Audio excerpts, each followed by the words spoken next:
Assalamualaikum warahmatullahi wabarakatuh. Alhamdulillah, wassalatu wassalamu ala rasulillah Sayyidina Maulana Muhammad Sahbihi wa sallam asma'in. Idul Adha itu dari kata id itu kembali banyak nikmat atau terulangnya nikmat-nikmat yang diberikan oleh Allah Subhanahu wa taala. Kemudian Al-Adha ini banyak yang mengatakan terkait dengan ibadah penyembelihan kurban, disebut Idul Adha atau Idul Kurban. Saya cerita sedikit tentang sejarah Idul Adha. Dulu ada seorang malaikat yang menjelma sebagai manusia dan beliau ini komunikasi dengan Nabi Ibrahim. Sebelum saya cerita jauh, saya katakan juga saya ingatkan lagi bahwa cara berpikir kita sebagai mukmin itu harus berpikir awal al-khilqah. Awal kita dijadikan oleh Allah Ta'ala, yaitu Nabi Adam materinya dari tanah, nyatanya bisa jadi Nabi Adam. Kita dari sperma, nyatanya bisa jadi manusia. Dengan konstruksi yang sempurna. Dengan cara seperti ini, nanti bayangkan kekuasaan Allah yang tidak terbatas menjadi mudah. Saya teruskan, si malaikat tadi tanya ke Nabi Ibrahim, saya minta kambing kamu. Oh ya silahkan. Asal kamu melantunkan kalimat tasbih, terus dibaca tasbih, indah sekali, merdu, terus bisa minta tambahan kambing, ya. Sampai beberapa kali. Demi Allah, ini baru kambing, baru hewan. Andaikan anak saya pun, kalau demi Allah saya kurbankan. Singkat cerita, versi riwayat ini, suatu saat Nabi Ibrahim diuji dengan dimintanya anak untuk dikurbankan.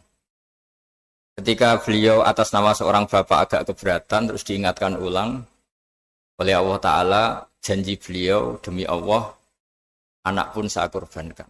Walhasil akhirnya beliau melakukan itu. Dan karena Allah hanya menguji, tidak niat betulan supaya anak itu disembelih, akhirnya diganti oleh kambing. Jadilah tradisi kurban itu pakai kambing. Kemudian secara fikih ada padanan-padanan yang cukup menggantikan kambing, yaitu ada sapi, ada unta, dan seterusnya, dan seterusnya. Yang menarik dari sekian referensi yang saya baca, dan ini harus disosialisasikan lah. Sebagian versi itu adalah bahwa Nabi Ibrahim ketika diangkat di alam malakut, di alam langit sana, itu ketemu Allah, kemudian Allah tanya, Ibrahim, banyak hamba-hambaku yang durhaka, tidak tahu saya sebagai Tuhannya. Terus kata Ibrahim, usul ya fa'amidhum, bunuh saja ya Allah. Setelah itu tanya lagi, ada yang pezina, ada yang koruptor, ada yang pokoknya dosa-dosa yang buruk sekali. Dan di semua itu Nabi Ibrahim usul, mereka hidup di bumi engkau ya Allah, makan rezekimu ya Allah, maka mereka enggak sopan sekali, enggak ngerti engkau. Terus singkat cerita minta itu diadab, siksa. Suatu saat versi referensi ini di kitab Hikam, kalau di kitab saya halaman 15 juz 2, suatu saat Nabi Ibrahim itu diminta sama Allah menyembelih Ismail. Citra ini penting sekali. Setelah disuruh menyembelih Ismail, Nabi Ibrahim komplain.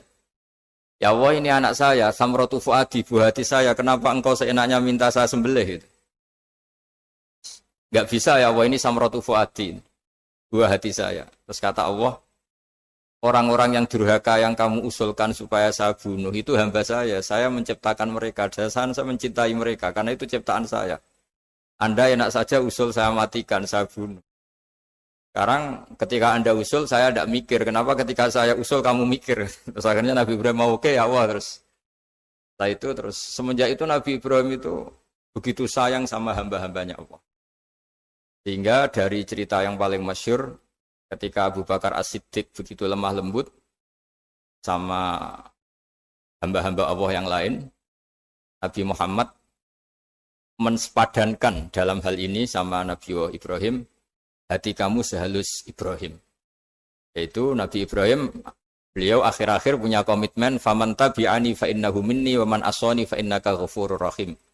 Ya Allah, orang yang ikut sunnahku maka jelas bagian dari saya.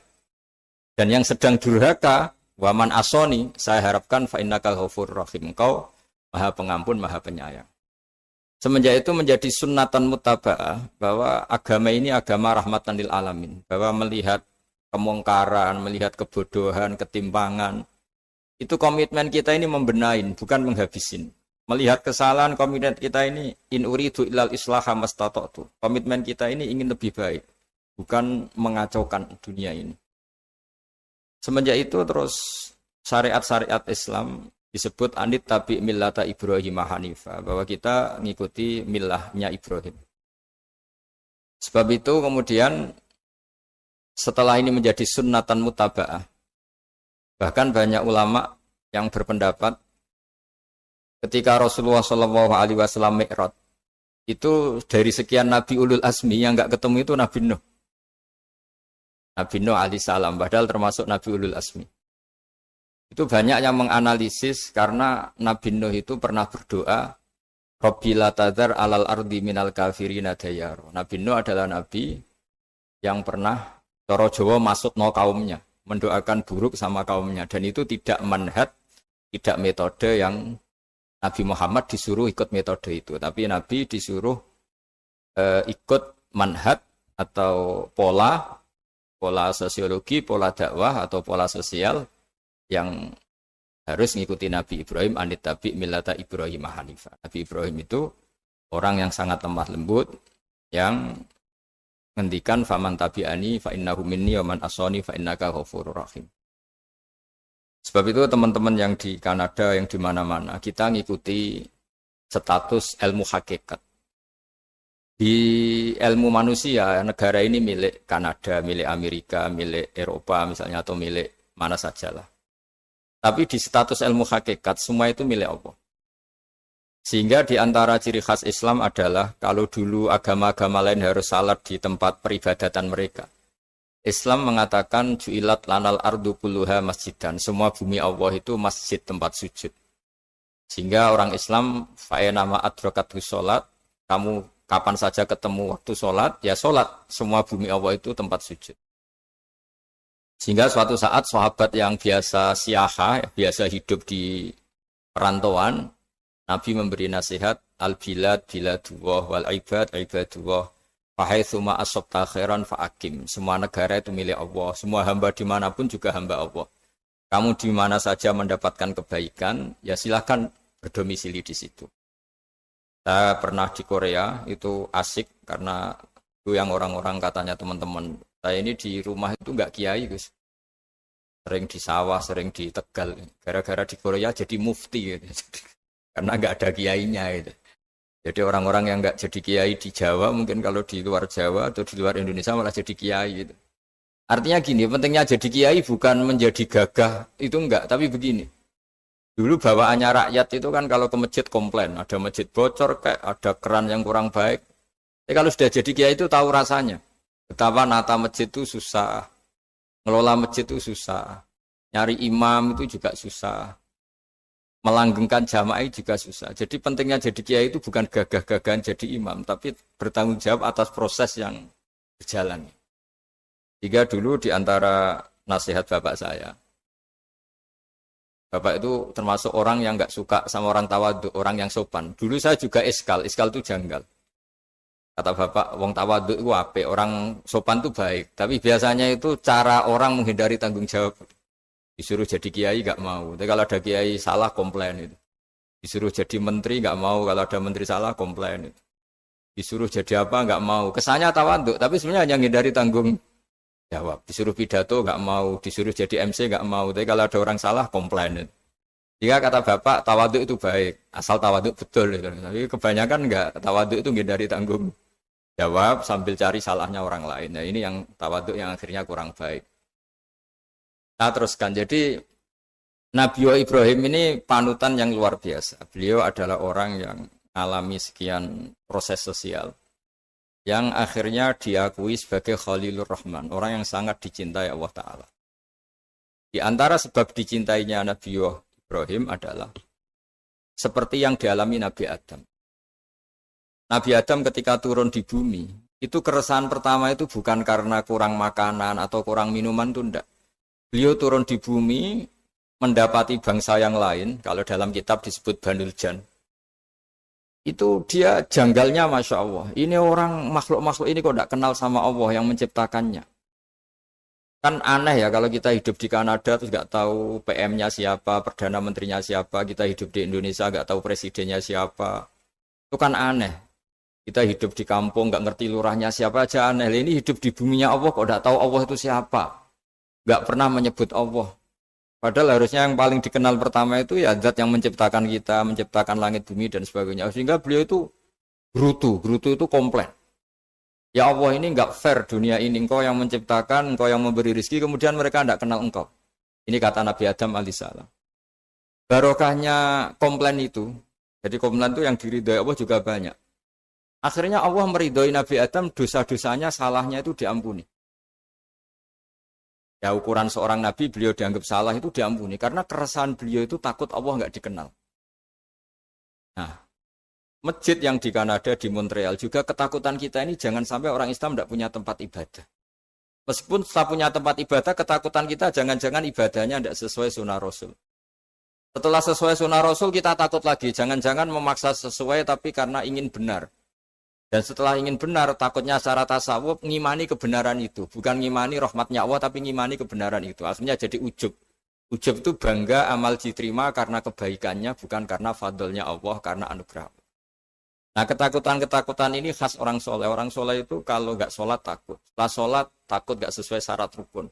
Setelah sesuai semua takut iktimat alal amal. Membanggakan kebenaran, tapi bukan membanggakan luasnya rahmatnya Allah Ta'ala. Sehingga di luar ilmu fikih ada ilmu namanya ilmu tasawuf, ilmu yang mengelola hati. Jadi ibarat orang itu kalau yang paling masyhur dalam cerita-cerita orang sufi, ada orang sudah masuk surga karena tidak pernah dosa sama sekali. Ini cerita-cerita yang melegenda di dunia tasawuf. Tanya Allah, kenapa kamu masuk surga? Karena saya taat terus ya Allah, nggak pernah maksiat sama engkau. Berapa lama kamu hidup di dunia? 80 tahun. Ya sudah, karena taat kamu 80 tahun, ya surga kamu 80 tahun. Ya komplain, ya Allah katanya surga selamanya. Kenapa ini hanya 80 tahun? Yang selamanya itu rahmat saya. Kalau amal kamu kan terbatas 80 tahun, maka balasannya hanya 80 tahun. Nah semenjak itu beliau sadar, oh ya Allah, masuk surga itu fadlmu, anugerahmu. Amal saya tidak ada bandingannya dengan surgamu. Nah ini jadi sehingga keyakinan ahli sunnah wal jamaah di antara ciri khasnya adalah masuk surga itu karena fadlnya Allah, karena anugerahnya Allah. Maksudnya itu, oke, kita amal, tapi amal kita tetap terbatas. Tidak memberi kontribusi pada kerajaan Allah, pada kedikjayaan Allah sebagai Tuhan. Yang tidak terbatas adalah fadlnya Allah Subhanahu wa Ta'ala. Nah, keresahan-keresahan ini kemudian yang diwariskan oleh para nabi ke ulama-ulama. Di keresahannya ulama itu mirip-mirip keresahan nabi. Nabi dulu itu sampai dakwah, sampai sosialisasi kebenaran itu takut Allah itu la yuzkaru fi mulki. Allah tidak disebut, tidak menjadi aktor. Kan tidak fair kita misalnya nempat di negara orang terus nggak tahu duta besarnya siapa, terus kalau ngurus paspor di mana, ngurus visa di mana. Ini sama, kita hambanya Allah tapi nggak pernah ngurus status kehambaannya. Harusnya kita ngurus status kehambaan kita dengan sholat, berarti kehambaan kita hidup. Dan baca tasbih berarti kehambaan kita hidup. Makanya dalam sebuah ayat disebutkan masuk surga itu gampang. Yang susah itu kamu masuk status kehambaan itu. Makanya disebut ya aja Tuhan nafsul mutmainnah irji'i ila rabbiki radiyatan mardiyah. Pertama apa? Fadkhuli fi ibadi. Kamu harus masuk status sebagai hambaku dulu. Baru wadkhuli jannati, baru kamu masuk surga. Jadi orang boleh nikmati fasilitas negara lain kalau visa paspornya disahkan. Orang boleh masuk surga kalau status kehambaannya disahkan oleh Allah Subhanahu wa Ta'ala. Nah, lalu status kehambaan itu dimulai dari mana? Secara fisik kita sujud. Anggota tubuh yang begitu terhormat, namanya kepala, kita tundukkan kepada Allah Ta'ala. Hati kita, akal kita yang ingin menguasai dunia misalnya, ambisi itu kita kalahkan untuk hanya tunduk kepada aturan-aturan Allah Subhanahu wa Ta'ala. kekhawatiran kita akan menghadapi alam akhirat. Nah, ini yang penting. Nanti setelah kita mati kayak apa, jadi debu, jadi tanah, lalu bangkit kita gimana? Sebagaimana mukadimah saya, ingatlah an-nas atil ula. Ingatlah penciptaan pertama, bahwa Allah punya reputasi menciptakan Nabi Adam dari tanah, dan di tubuh Nabi Adam itu tersimpan calon generasi berikutnya ila yaumil qiyamah. Kayak apa susahnya bikin Nabi Adam kalau andikan kita boleh berpikir.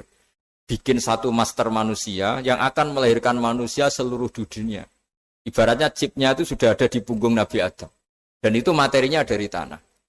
Dengan berpikir gitu, maka ketika kita meninggal, sudah jadi tanah, kembali lagi jadi manusia adalah hal yang mudah. Karena Allah punya reputasi menciptakan manusia super, yaitu Nabi Adam dari tanah. Jika setiap kali kita iskal janggal terhadap kekuasaan Allah, kata Allah Ta'ala, Qul yuhyihalladzi ansha'aha awwala marrah. Kalau kamu janggal terhadap kemampuan saya, kemampuan kami menghidupkan tulang belulang yang sudah rapuh, sudah hancur, maka ingatlah reputasi saya, kata Allah, reputasi kami menciptakan Adam dari tanah. Ya, para nabi itu, ini semoga teman-teman yang di Kanaja masih ingat betul iman yang dilatih para guru kita di Jawa, di Indonesia. Para nabi itu saking imannya sama Allah, itu tidak ada, sampai kasarnya itu nggak tahu bedanya antara hal itu masuk akal maupun tidak. Saya beri contoh begini, kalau dalam ilmu tauhid, dan ini harus kita latih terus sampai ketemu Allah Ta'ala. Ketika telur jadi ayam, itu sebetulnya itu kita juga tidak ikut mampu bikin telur jadi ayam. Tapi berhubung sering terjadi, kita bilang telur jadi ayam itu mungkin. Mungkin itu ya mungkin sering terjadi. Padahal sering terjadi ini juga tidak yang jenis kita ikut berkontribusi. Lalu ketika sering terjadi ini kita bilang itu mungkin. Padahal saat kita bilang mungkin, juga hakikatnya kita tidak ikut menciptakan telur menjadi ayam.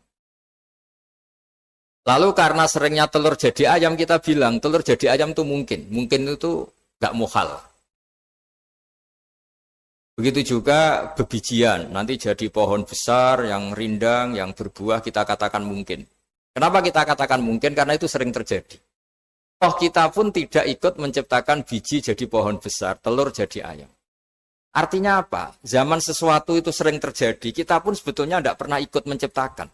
Hanya menyaksikan sering, terus kita bilang itu mungkin. Tapi kita tidak memberi kontribusi sama sekali. Semua itu karena kudrohnya Allah, kemampuan Allah.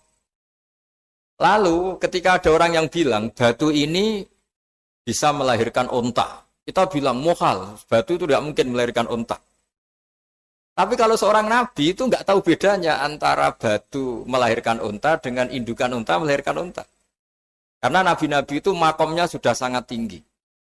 Ketika unta induk melahirkan unta juga tidak atas kemampuan unta induk. Unta induk tidak punya kemampuan menciptakan unta. Juga karena kudrohnya Allah Ta'ala. Jika kalau batu mengeluarkan unta juga mungkin kalau Allah menghendaki. Hingga ketika Nabi Soleh diminta kaumnya, apa bukti engkau Nabi? Tunjukkan ayat kalau engkau Nabi. Yang kamu minta apa? Seekor unta keluar dari batu besar ini. Nabi Soleh dengan entengnya berdoa sama Allah dan keluarlah unta keluar dari batu. Nah itu makom yang paling tinggi. Makom paling tinggi itu kita mendudukkan Allah sebagai zat yang tidak terbatas kudrohnya. Hingga para nabi itu terus punya mukjizat. Nah, mukjizat itu untuk mengingatkan ulang bahwa Allah itu tidak terbatas kemampuannya. Bagaimana unta keluar dari batu besar zaman Nabi Soleh, zaman Nabi Muhammad air keluar dari jemarinya Rasulullah SAW, Nabi Ibrahim dibakar tidak mempan, tetap sehat, tetap bugar. Karena semua ini sebagai bukti bahwa kudrohnya Allah tidak terbatas. Iman-iman seperti ini harus kita jaga. Apapun rasionalitas kita, dan meskipun kita selalu rasional, tetap menyisakan iman bahwa kudroh Allah itu tidak terbatas. Sehingga ketika ada cerita kematian orang soleh itu ditangisi langit dan bumi, kita tidak usah iskal, tidak usah janggal. Masa bumi bisa menangis? Karena kita yang sekarang bisa nangis adalah materinya dari tanah. Materinya dari bumi. Terus iman ini kita jaga sehingga kalau kita yasinan, Masih ingat Allah kalau mengingatkan kudrohnya yang tidak terbatas, manusia disuruh ingat qul yuhyihal ansha'aha awwala marrah. Kamu harus ingat bahwa Allah itu yang menghidupkan kamu, menghidupkan semuanya ketika kamu belum menjadi seperti ini. Jadi intinya itu kita ingat meskipun telur itu lazim jadi ayam, tetap tidak karena kudrohnya ayam itu, tapi karena kudrohnya Allah. Indukan unta melahirkan anak unta juga bukan kemampuan indukan unta, karena ini juga makhluk yang lemah, tapi juga kemampuan Allah Subhanahu wa Ta'ala. Sehingga dengan demikian kita termasuk hamba Allah sesuai target yang diingatkan Allah. Falamma tabayyana lahu qala a'lamu annallaha ala kulli syai'in qadir. Hamba Allah yang baik adalah hamba ketika menyaksikan fenomena apapun, semua itu lita'alamu annallaha ala kulli syai'in qadir wa annallaha qad ahata bi kulli syai'in ilma. Apapun di alam raya ini, semuanya itu bukti bahwa Allah ala kulli syai'in qadir, Allah kuasa, dan Allah meliputi semua makhluknya dalam pandangannya, dalam pantauannya. Jadi saya mohon teman-teman yang di Montreal, yang di Kanada, juga di manapun, harus ingat status hakikat bahwa al-bilad biladullah wal ibad ibadullah fahaitsuma asabta khairan fa'akim. Negara hakikatnya milik Allah, semua hamba juga milik Allah. Di mana saja kamu berada dan menemukan kebaikan, silahkan hidup di situ. Tentu dengan sosialisasi yang baik, baik dengan non-muslim maupun dengan muslim, karena Allah mengajarkan wa qulu linnasi husna. Ajaran Islam adalah rahmatan lil alamin, rahmat bagi semua. Tentu tidak henti-hentinya kita menjelaskan kebenaran yang diinginkan oleh Allah Subhanahu wa Ta'ala. Saya kira demikian karena juga ini di sini sudah malam. Jadi saya mohon maaf mungkin tidak bisa ikuti tanya jawab karena di sini sudah malam, apalagi tadi habis takziah saya karena ya ada mas saya yang sudah sepuh sekali wafat, terus tadi barusan datang, jadi mohon maaf tidak mengikuti acara mulai pertama. Tapi saya mohon ayat-ayat Quran yang saya terangkan tadi bahwa untuk mensifati Allah kudrohnya tidak terbatas, ingatlah bahwa kita yang secerdas ini, yang sehebat ini, kita semua manusia yang cerdas begini, matanya bisa melihat, hatinya bisa merenung, otaknya bisa berpikir cerdas, itu dari materi tanah. Dan Allah mampu. Allah bisa bikin orang miliatan gini dari satu orang manusia namanya Nabi Adam. Kayak apa susahnya bikin konstruksi Nabi Adam kalau boleh dibahasakan. Dan itu Allah punya reputasi mampu. Dengan cara seperti itu kita akan gampang iman bahwa kita setelah meninggal dan menjadi tanah, ya sama seperti kita masih hidup. Zaman kita hidup ya tidak tahu cara kerja jantung kita, nafas kita, uratnya gimana, terus sistem tubuh. Meskipun ilmu medis ngerti mengurai itu, tapi tetap saja yang ngerti tidak menciptakan. Yang menggerakkan jantung, organ tubuh kita tetap Allah Subhanahu wa Ta'ala. Dia yang Al-Fa'ilul Mukhtar, dia yang semuanya mengendalikan kita. Artinya zaman kita hidup pun sebenarnya kita yang tidak mengendalikan kita. Nafas kita ya dalam kendali Allah, ikhtiar kita dalam kendali Allah. Sama setelah kita mati juga dalam kendali Allah. Ya guru-guru kita semuanya melatih inna sholati wa nusuki wa mahyaya wa mamati lillahi rabbil alamin. Hakikat ibadah kita, hakikat hidup kita, hakikat mati kita, semuanya tidak dalam kendali kita. Semua itu dalam kendali Allah Ta'ala. Dengan demikian terus kita insya Allah ingin jadi hambanya dulu. Baru setelah jadi hambanya, baru sah menjadi ahli penghuni surganya. Wadkhuli fi ibadi, baru wadkhuli jannati. Masuklah berstatus sebagai hambaku, baru engkau, kalian semua layak menjadi penghuni surgaku. Mohon maaf atas semua kesalahan. Billahi taufik. Wassalamualaikum warahmatullahi wabarakatuh.